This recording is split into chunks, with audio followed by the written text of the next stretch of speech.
Bonjour à tous, je m'appelle Éloi Gergelet, je suis masseur kinésithérapeute. Je suis actuellement en formation avec l'Université de Lille dans un programme de thérapie manuelle orthopédique. Et dans le cadre de cette formation, je suis actuellement à Anchorage, en Alaska, dans une clinique qui s'appelle l'Advanced Physical Therapy of Alaska. Et donc je travaille avec Dr Phelps, Dr Maori et leurs collègues et toute l'équipe de l'International Academy of Orthopedic Medicine.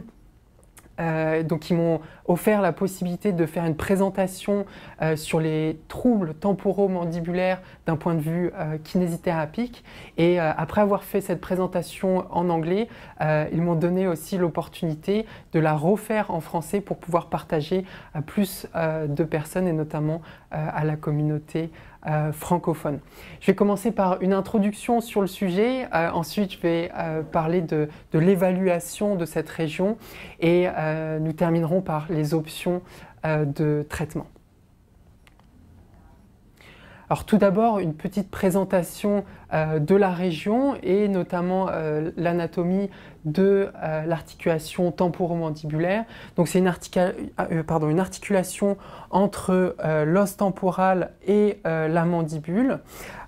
C'est une articulation de type bicondylaire avec du cartilage sur la partie temporale et sur la partie mandibulaire, avec de la synovie et une articulation qui comprend donc un disque articulaire.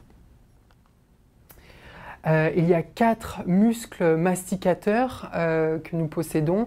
Je vais les décrire en commençant par l'extérieur et puis je vais aller dans la profondeur des tissus. Donc le plus superficiel, c'est le masséter qui va de l'arche zygomatique jusqu'à la partie latérale de l'angle de la mandibule.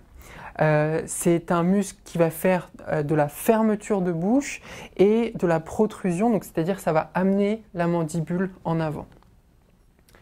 Ensuite, nous avons le muscle temporal qui va de la fosse temporale jusqu'au processus coronoïde de la mandibule. C'est un muscle qui va faire de la fermeture de bouche et de la rétraction, donc ça veut dire que ce muscle va tirer la mandibule en arrière.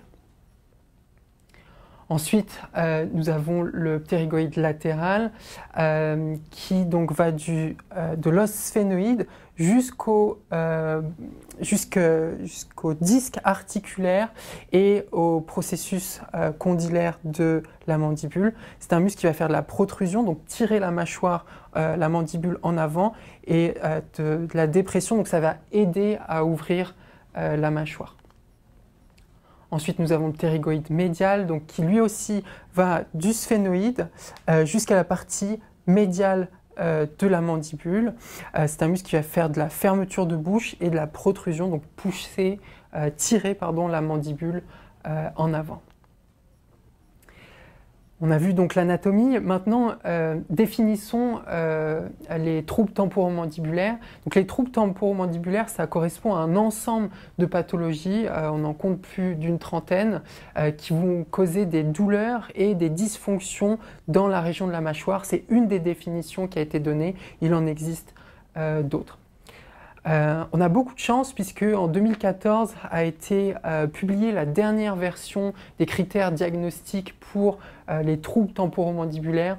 Ils ont fait un travail fantastique pour décrire très précisément comment évaluer les patients avec des troubles temporomandibulaires et je vous recommande d'aller voir ce travail. 2 axes ont été définis dans le diagnostic, un axe biomédical qui va nous permettre de mettre en évidence quel est le tissu en souffrance, mais aussi un deuxième axe biopsychosocial donc qui va considérer l'état psychosocial du patient, sa fonction, sa perception de la douleur, etc. Terminons l'introduction avec un petit peu d'épidémiologie. Il faut savoir que les troubles temporomandibulaires sont très fréquents. On estime que 35% de la population présenterait des symptômes de troubles temporomandibulaires, mais seulement 5 à 10% de la population va consulter, considérant que les symptômes sont suffisamment gênants pour nécessiter un traitement. Les 4 facteurs de risque principaux sont le fait d'avoir du bruxisme, le fait d'être une femme, d'avoir un âge entre 20 et 40 ans et avoir des troubles psychosociaux.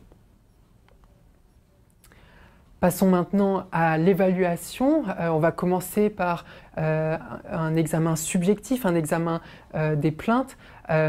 Avant même d'aller plus loin dans cet examen, ce qu'on veut être sûr, c'est qu'on va faire un traitement sécuritaire et donc on va dépister les drapeaux rouges qui pourraient être présents dans la consultation. J'aime bien la démarche vite and vite pour screener donc les pathologies viscérales, infectieuses, tumorales, neurologiques, vasculaires, inflammatoires et traumatiques. Voilà, simplement pour vous dire que c'est quelque chose d'important, c'est important de le faire. Pour autant, ça pourrait être le sujet d'une présentation entière, donc je ne vais pas m'étendre sur le sujet, mais voilà, c'est quelque chose d'important qu'il faut considérer. Donc maintenant, si on va dans le cœur du sujet, sur les troubles temporomandibulaires et comment les évaluer, on a un premier questionnaire qui est un questionnaire de dépistage des troubles temporomandibulaires. Il est très court et en fait, le patient remplit ce questionnaire et si son score est supérieur à un certain seuil, on va commencer à considérer que le patient a potentiellement des troubles temporomandibulaires. Si on a identifié ces patients-là, ensuite on peut leur donner un deuxième questionnaire qui est un questionnaire plutôt orienté sur les symptômes. Dans ce questionnaire, on va surtout se poser 4 questions. Où se trouve la douleur? Est-ce que les mouvements de la mâchoire vont modifier cette douleur? Est-ce qu'il y a des bruits articulaires? Et est-ce qu'il y a une histoire de blocage de la mâchoire en position ouverte ou fermée? Ensuite, sur l'axe 2, qui est donc plus psychosocial, on va considérer comment le patient perçoit sa douleur. Donc, il va pouvoir nous la dessiner, pouvoir donner une certaine intensité à cette douleur. On va évaluer sa fonction, évaluer son statut psychologique et évaluer aussi ses comportements au quotidien pour voir notamment s'il utilise beaucoup sa mâchoire et ce qui met beaucoup de contraintes sur sa mâchoire pour autre chose que la fonction primaire qui est l'alimentation. Donc il existe un certain nombre de questionnaires qui nous permettent de suivre ça. Passons maintenant à l'examen physique. Donc c'est un examen qui est plutôt standard. On va commencer par des observations statiques. On va confirmer avec le patient la localisation de ses symptômes et on va faire un examen morphostatique pour voir ses cervicales et surtout sa mâchoire, la position surtout de la mandibule par rapport aux dents de la rangée supérieure. Donc ça, c'est des choses qu'on peut mesurer et suivre pour voir l'évolution. Ensuite, on va faire une observation dynamique. On va voir le schéma d'ouverture de la bouche. On va voir si le patient fait une déviation du plan sagittal lors de l'ouverture. Et puis, on va noter si cette déviation est corrigée ou non, c'est-à-dire est-ce que la fin du mouvement se termine dans le plan sagittal ou si la mâchoire reste en dehors du plan sagittal.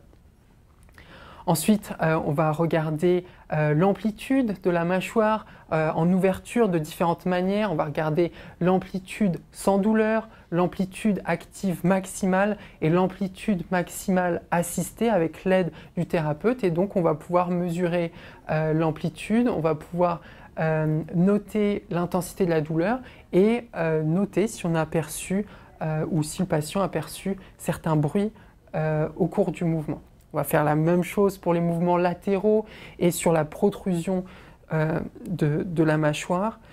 Et on va regarder la douleur, l'amplitude et les bruits une nouvelle fois. Ensuite, on va proposer une palpation des muscles masticateurs ainsi que de l'articulation temporomandibulaire. Cette proposition ici d'examen est plutôt courte et permet de poser un diagnostic. Je recommanderais de ne pas se restreindre à ça. Il paraît important d'aller voir d'autres choses et notamment la région cervicale pour explorer les facteurs contributifs qu'on pourrait trouver dans cette région. Donc ici, toujours issu de ce même papier qui décrit un peu les diagnostics principaux, donc les diagnostics principaux que vous allez pouvoir retrouver dans le cadre de la douleur unique. Et ensuite, on a une autre diapo dans le cadre des problèmes associés à des douleurs et des blocages. Mais ici, donc, je vais présenter les 3 diagnostics principaux que l'on peut poser et qui sont des diagnostics chez des patients qui ont uniquement de la douleur. Le premier, c'est la myalgie, donc la douleur musculaire. Pour que le patient ait ce diagnostic, il doit rapporter dans l'historique une douleur qui est dans la région de la mâchoire, des tempes ou de l'oreille. Et il doit nous dire que cette douleur est modifiée par les mouvements de sa mâchoire. Nous, les thérapeutes, durant l'examen physique, on va confirmer la localisation des symptômes et que ça se situe bien sur donc, le masséter ou sur le muscle temporal. Et on doit confirmer aussi que cette douleur familière du patient, la douleur pour laquelle le patient consulte, est une douleur qu'on sait reproduire soit par la palpation, soit par l'ouverture de bouche. Ensuite, pour les arthralgies, pour les douleurs articulaires, donc le patient doit nous dire qu'il a des douleurs dans cette même région de la mâchoire, tempe ou oreille. Il doit nous dire aussi que la douleur est liée à ces mouvements de la mâchoire. Et nous, pour confirmer qu'il y a bien une douleur articulaire, on va palper l'articulation temporomandibulaire et reproduire les symptômes. Et ces symptômes doivent être reproduits. Donc la localisation, on confirme que c'est bien le bon endroit et on doit reproduire la douleur par la palpation ou les mouvements de la mâchoire. Enfin, on a donc les maux de tête liés aux troubles temporomandibulaires. Donc pour avoir ce diagnostic-là, il faut que le patient ait un diagnostic de myalgie ou de douleur articulaire. Donc il faut qu'il ait déjà un de ces deux-là et qu'en plus il nous décrive des maux de tête dans la région de la tempe et ces maux de tête doivent être liés à la fonction de la mâchoire, au mouvement de la mâchoire. Pour confirmer ça, donc comme les autres, on va confirmer la localisation en vérifiant que c'est bien à la palpation dans la région du muscle temporal qu'on a ces symptômes-là et cette douleur doit être reproduite donc par la palpation ou les mouvements de la mâchoire. Donc maintenant, passons aux autres diagnostics principaux que l'on peut retrouver et ceux-là sont liés à l'articulation temporomandibulaire et ils ont tous, en plus de la douleur, quelque chose d'autre, soit une histoire de blocage, soit des bruits articulaires. Donc, le premier, c'est la subluxation. Donc là, le patient doit nous dire, dans les 30 derniers jours, j'ai eu à un moment la mâchoire bloquée en position ouverte et j'ai dû remettre moi-même ma mâchoire. C'est un diagnostic qui se fait uniquement sur l'histoire. Si jamais le patient voit un thérapeute et que le thérapeute remet la mâchoire pour le patient, c'est que c'est une luxation vraie. Attention aux clauses légales. En fonction des pays, on n'est pas tous autorisés à remettre une luxation en place. Ensuite, donc, nous avons la dégénérescence de l'articulation temporomandibulaire. Là, le patient nous dit, dans les 30 derniers jours, j'ai eu du bruit dans ma mâchoire, ou bien, pendant l'examen physique, le patient peut nous dire, pendant l'examen, j'ai entendu des bruits dans ma mâchoire. Nous, on va confirmer ça à l'examen physique. On doit mettre en évidence des crépitements à la palpation de l'articulation temporomandibulaire ou bien en utilisant un stéthoscope à l'auscultation pendant les mouvements de la mâchoire. Ensuite, on a les déplacements du disque qui sont réductibles ou non réductibles. Avant de décrire un petit peu les critères diagnostiques, je vais juste faire un petit point sur la physiopathologie. Ce disque articulaire, c'est une des seules ou rares régions du corps où, oui, effectivement, le disque peut se déplacer, il peut sortir de sa position et se retrouver dans la majorité des cas en position en avant de sa position initiale. Et donc quand le patient va ouvrir la mâchoire, les condyles vont avancer et le disque et les condyles vont se réemboîter ensemble et là on peut entendre un bruit articulaire et quand le patient va refermer la mâchoire on va réentendre un bruit puisque le disque va rester devant et il va pas suivre les condyles finalement. Donc dans ce cadre-là on serait sur un déplacement du disque avec réduction parce que quand le condyle avance il y a une réduction du déplacement puisque le disque et le condyle se réemboîtent. Il peut y avoir un déplacement antérieur du disque sans réduction et donc cette fois-ci, ça veut dire que même quand le patient ouvre la mâchoire, le disque ne revient pas à sa position et ça peut occasionner des limitations dans l'ouverture de la mâchoire et notamment des blocages en position fermée. Donc les critères diagnostiques. Pour un déplacement du disque avec réduction, le patient nous rapporte des bruits dans les 30 derniers jours ou bien pendant l'examen physique. Et nous, on doit confirmer qu'il y a bien un clic pendant les mouvements de la mâchoire qui doit être soit pendant ouverture et fermeture, comme j'ai expliqué sur la physiopathologie, ou bien on entend plus celui souvent de l'ouverture, mais du coup, chez certains patients, le diagnostic va être fait en disant « j'ai entendu un bruit soit à l'ouverture, soit à la fermeture, mais j'ai aussi entendu du bruit en mouvements latéraux et en mouvements d'avancement de la mâchoire ». Quand il n'y a pas de réduction du déplacement, le patient nous rapporte dans l'histoire qu'il y a eu un moment en fait, où sa mâchoire était bloquée, il n'a pas pu ouvrir complètement sa mâchoire et ça doit être suffisamment significatif et le critère c'est que ça doit limiter la capacité de manger. Le diagnostic se fait surtout sur l'histoire. Nous, quand on va évaluer le patient, on va simplement mesurer l'amplitude pour pouvoir catégoriser. Est-ce que c'est un déplacement du disque sans réduction avec limitation d'amplitude ou sans limitation d'amplitude? Comme vous pouvez le voir, comparé au test, au diagnostic qui était plutôt lié à la douleur uniquement, ces diagnostics-là ont des critères clinimétriques, des paramètres clinimétriques plus faibles. Vous voyez, la sensibilité et la spécificité est un peu plus basse que ce qu'on a pu voir pour les diagnostics liés à la douleur. Et contrairement aux diagnostics liés à la douleur uniquement, ces diagnostics-là sont confirmés généralement par l'imagerie qui reste le gold standard. Donc là, une petite diapo pour les patients que j'ai fait aussi en français. Donc simplement pour dire qu'on n'a pas, à ma connaissance en tout cas, on n'a pas de recommandations cliniques sur comment traiter ces patients.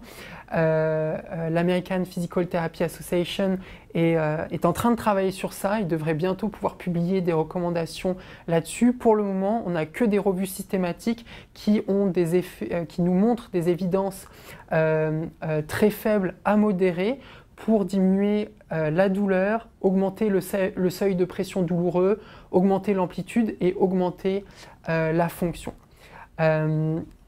Les traitements qu'on va pouvoir proposer à nos patients vont être principalement donc, des techniques de tissu mou, donc massage avec friction, étirement de la mâchoire et des cervicales. Les mobilisations de l'articulation temporomandibulaire ainsi que la région cervicale, et je vais expliquer après pourquoi. L'éducation, le contrôle moteur et le renforcement de toute la région, la langue, la mâchoire, les cervicales et même les épaules. Un travail postural, pareil, de la mâchoire, des cervicales, des épaules, du thorax, des techniques de relaxation et des techniques d'étirement. Comme vous pouvez le voir, on travaille directement sur la mâchoire, on travaille aussi sur la région cervicale. Il y a un certain nombre d'études qui montrent que notamment le fait d'être en position avancée de la tête, va mettre de la tension dans les muscles hyoïdes. Pour compenser ça, on va activer plus nos muscles masticateurs pour garder la position de bouche fermée. Et donc sur l'EMG, on peut voir une plus grande activation des muscles masticateurs en position tête avancée. De la même manière, on sait qu'on peut réduire la tension des muscles masticateurs simplement en desserrant les dents et en mettant la pointe de langue au palais. Hop, donc voilà, une petite diapo pour les patients que j'ai fait aussi directement en français. Donc à nos patients, ce qu'on peut leur recommander, c'est garder une posture droite pour diminuer la tension des muscles dans le cou et dans la mâchoire. Garder la langue au palais, laisser de l'espace entre les dents, se relaxer, faire de la méditation, de l'hypnose. Faut trouver le moyen qui parle au patient, mais simplement trouver un moyen de souffler pour diminuer l'activation du système nerveux sympathique et sortir de cette réponse de fuir ou combattre. Éviter les habitudes inutiles qui vont sursolliciter la mâchoire, comme tenir sa tête trop longtemps dans la journée, mastiquer en permanence un chewing-gum, serrer les dents, etc. On peut aussi proposer aux patients de faire des automassages de la mâchoire et des cervicales et aussi doucement de faire des auto-étirements de la région. Voilà les références que j'ai utilisées pour cette présentation et je vous remercie pour votre attention et je vous invite à regarder la partie démonstration pratique de certaines techniques. Alors maintenant, on va voir les démonstrations pratiques pour les techniques de tissu mou pour les patients avec des myalgies. Donc on va pouvoir par exemple travailler sur le muscle temporal et le muscle masséter. Pour le muscle temporal, je vais repérer donc la position du muscle donc dans la fosse temporale et donc le muscle temporal va jusqu'au processus coronoïde de la mandibule.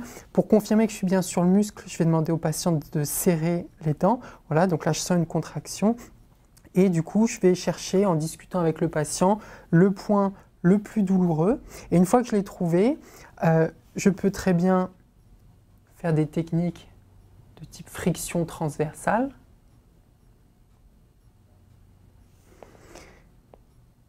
Faire des techniques plutôt longitudinales. Ou même des mouvements circulaires. Je vais toujours adapter la technique en fonction de ce que mon patient ressent. Je vais faire la même chose pour le masséter, donc qui va de l'arche zygomatique jusqu'à l'angle latéral de la mandibule. Je pense être dessus, je vais demander au patient de serrer les dents. Voilà, là j'ai une belle contraction, je repère le muscle et ensuite on va discuter pour trouver ensemble le point le plus douloureux. Et une fois que je l'ai trouvé, je peux faire des techniques de friction transversale,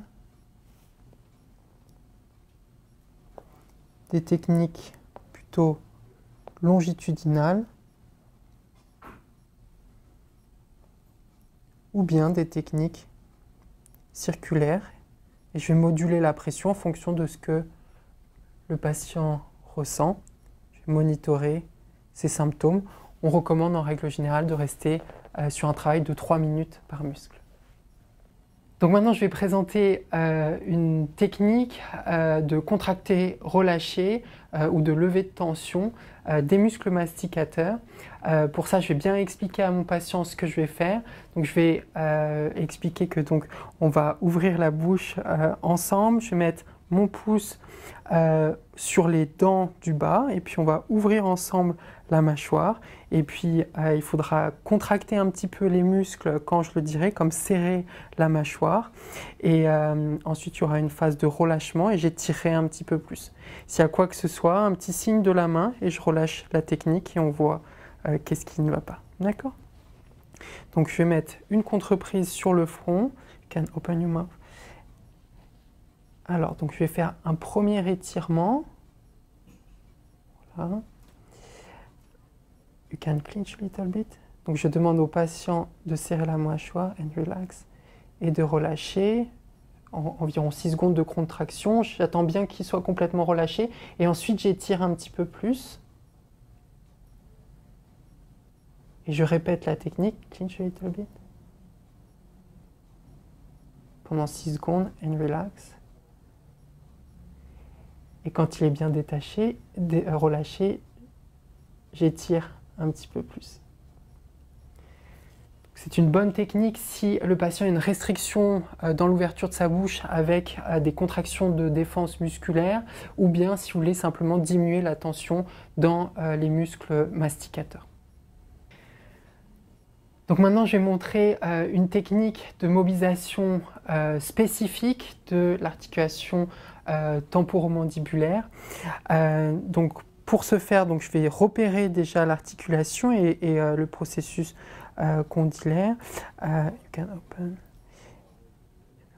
Ok, parfait. Donc je repère par des mouvements que je demande au patient pour repérer où se trouve l'articulation. Ensuite, je vais mettre mes pouces, je vais mettre au-dessus de l'articulation et je vais répéter des mouvements oscillatoires, donc en faisant mes différents grades de mobilisation que je vais faire évoluer en fonction des symptômes du patient. Je vais monitorer les symptômes du patient et mobiliser généralement entre 30 secondes et 2 minutes et répéter plusieurs séries de mobilisation. Donc la prochaine technique est une technique de contrôle moteur pour aider le patient à garder une ouverture de bouche dans le plan sagittal. Je vais lui donner des feedbacks avec un miroir et avec mes mains pendant le processus d'ouverture de bouche. Donc pour ça, je vais mettre mes mains sur les deux parties de sa mâchoire, sur les deux côtés de sa mâchoire, sur la mandibule, et je vais lui demander d'ouvrir la bouche et de fermer la bouche comme ça, et avec mes mains je vais l'aider à rester dans le plan sagittal. En plus de cette aide, je peux ajouter une traction, un glissement vers le bas et vers l'avant qui pourrait aider éventuellement à diminuer les symptômes durant le processus d'ouverture.